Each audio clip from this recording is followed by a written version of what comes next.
So I thought about being a rabbi when I was in 10th grade and immediately rejected it out of hand because women didn't do those things. Um, Almost any woman of the generation of people living here understand that feeling.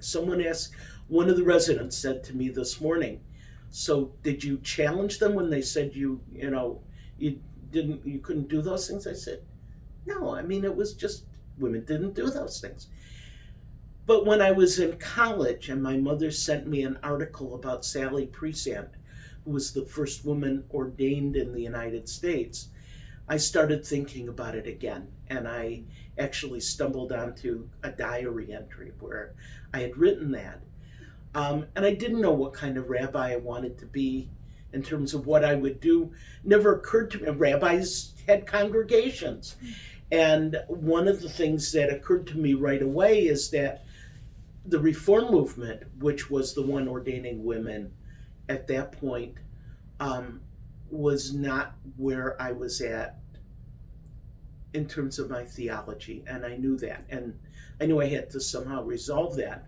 The way I resolved that at first was not taking a congregation. Being a chaplain was not on my radar screen until after I was done being the associate Hillel director in St. Louis, and I was looking for something part-time to do, and it just sort of opened up, and I said, yeah, it was part-time. I had an infant. That would work. It was difficult in some ways. My stepmother who had raised me had just died right after the baby was born. And I walked into the hospital and realized that it was going to be hard to put that baggage aside from seeing her in my mind. And I would go home and it would be difficult for me, and I would think, so many sad people, so many difficult situations. All I wanted to do was play with the baby.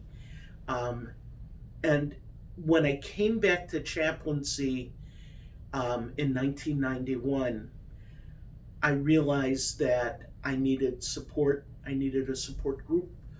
Albany Medical Center, the chaplaincy department, the spiritual care department was a wonderful place to start because there were lots of chaplains, and we ate lunch together and we shared some of the stuff that we were going through.